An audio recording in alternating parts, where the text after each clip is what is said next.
ज्या देवाला आपल्याला शरण जायचे, ज्या श्रीगुरूंना शरण जायचे, ज्या संतांना आपल्याला शरण जायचे, त्यांच्या बाबतीत या 6 गोष्टी आपल्यामध्ये असल्या पाहिजे. पहिली गोष्ट आहे अनुकूल्यस्य संकल्प. ज्याला शरण गेलो त्या देवाला जे अनुकूल आहे तेच करणं, त्याला म्हणायचं शरणागतीचा पहिला प्रकार. देवाला आवडतं तेच करणं म्हणजे शरणागतीची पहिली पायरी.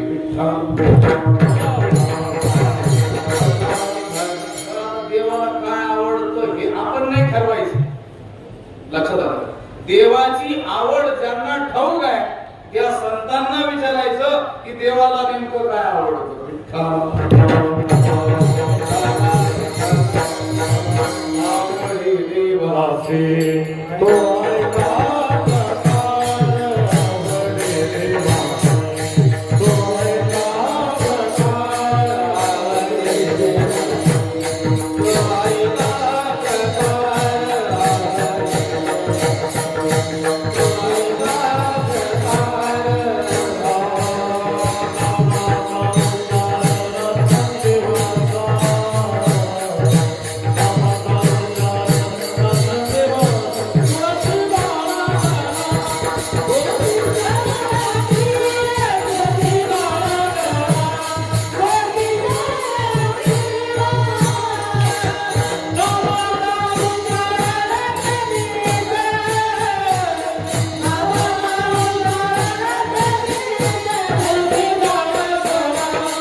रात्रंदिवस त्या देवाच्या नामाचा उच्चार करणं देवाला आवडतं.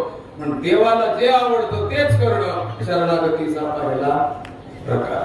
दुसरा प्रकार प्रतिकूल्यस्य वर्जनम. देवाला जे प्रतिकूल आहे, देवाला जे आवडत नाही त्याचं वर्जन, त्याग करणं. काय नाही आवडत देवाला, बऱ्याच गोष्टी आवडत नाही, पण त्यातल्या त्यात बऱ्याच गोष्टी देव सहन करतो. पण देवाला अहंकार अजिबातच आवडत नाही.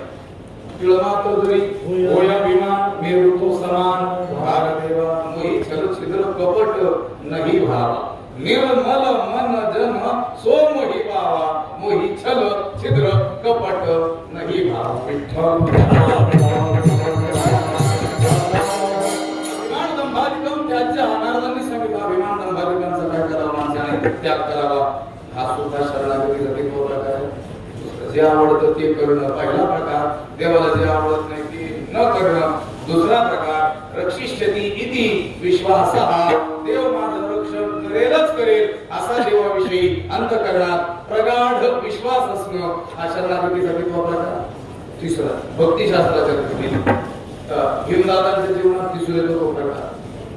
भगवान श्रीकृष्णांना मुख्य अतिथी म्हणून आमंत्रित करण्याचं ठरवलं, पांडवांनी यज्ञ करायचं ठरवलं आणि पत्रिका देण्याचं काम भीमदादावर सोपवलं. पण भीमदादा ते दुर्योधन म्हणतात भीमसेन खूप आळशी आहे म्हटले, पडून गेला हे उठायचं कामच नाही. अगदी काही दिवस राहिले, 4-2 दिवस. त्यांनी सांगितलं पत्रिका पोहोच केल्या का अजून वेळ आहे म्हटले. अगदी तो दिवस उजाडला, काही काळ अवकाश होता. तो म्हटलं ठीक आहे अजून किती वेळ आहे, 15 मिनिटं जातो म्हणे. म्हटलं आता हा कधी जायचा, कधी देवाला बोलवायचा.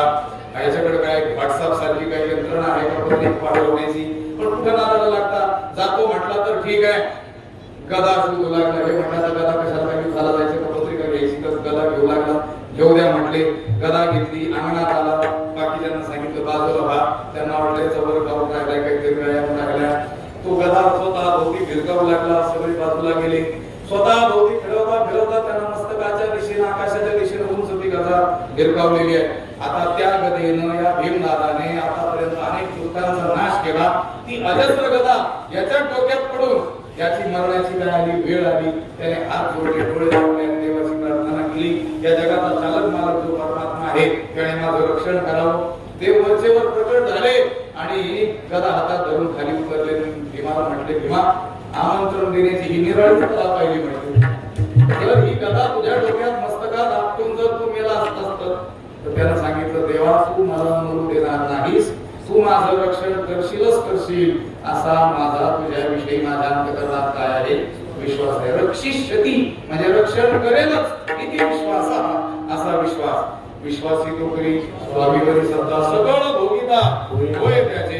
इतका विश्वास त्या देवावर असणं हा भक्तिशास्त्राच्या दृष्टीने शरणागतीचा कितवा प्रकार?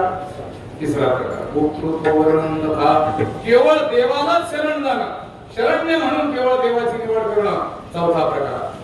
जो मद भयानंद शरण त्याची निवारी मी जन्म मरण या लागी शरणागत शरण्य मीची एक. शरणागता म्हणजे शरण जाणाऱ्यांसाठी, शरण्य म्हणजे शरण जाण्यास योग्य असा कोण आहे? मीच एक आहे असं देव स्वतःबद्दल सांगतो की शरण जाणाऱ्यांसाठी, शरण जाण्याला योग्य फक्त मीच आहे. आणि तुकाराम महाराज त्याचा धन्यवाद देवाला म्हणताना करतात, तुझं बी नको ना शरण जाऊ नका.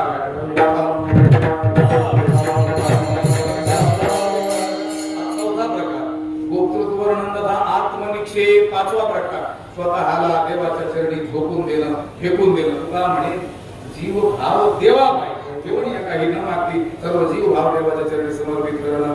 आणि सहावा प्रकार आहे कारपण्ये म्हणजे लीनता, दीनता, नम्रता, विनयता. दयाची विनयो हेची संपत्ती किंवा नम्र झाला होता तेने पुढे अनंत जे भेटे भूत तेथे मानिले भगवंत हा भक्तियोग निश्चित जाणणारा. हे सहा प्रकार जर आपल्या जीवनात आले असतील तरच नारद भक्तिशास्त्राचे आचार्य आपल्याला म्हणतील हा देवाला शरण केलेला आहे. आणि अशा रीतीने जर आपण शरण केलेलो असू तर तुकाराम महाराजच्या भंगात आपल्याला भाग्यवंत म्हणतील.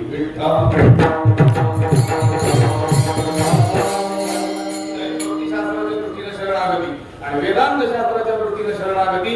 ज्ञानेश्वरीमध्ये जिथे कुठे शरणागतीचं चिंतन आलं त्यातील 99% भाग हा वेदांत शास्त्राच्या दृष्टीने असलेल्या शरणागतीचा आहे. अभेद निश्चय ही शरणागती आहे. त्या परमात्म्याशी माझा अनादि अभेदच आहे, पण अज्ञानामुळे मी त्याच्याहून स्वतःला वेगळं समजलं, पण तो मी वेगळा नाही असा निश्चय होणं ही वेदांत शास्त्राच्या दृष्टीने शरणागती आहे. त्वमेव शरणं गच्छ सर्व भावेन भारत तत्प्रसादात् परां शांतिं स्थानं प्राप्स्यसि शाश्वतं. कया अहम वाचा चित्त अंग देवणिया शरणरिघ महोदधिका गांगरिगा. हे जैसे ज्ञानवरांनी भाष्य केलं आहे. म्हणजे त्या ईश्वराला शरण जायचं कसं? अहम वाचा चित्त अंग हे सगळं देऊ मग शरणरिघ. आपल्या शरण पदाकडे लक्ष जातं, त्याच्या आठशे विसरतो. कागदा करतो की नाही आपण? सगळ्याचा पाठ आहे की नाही आपण?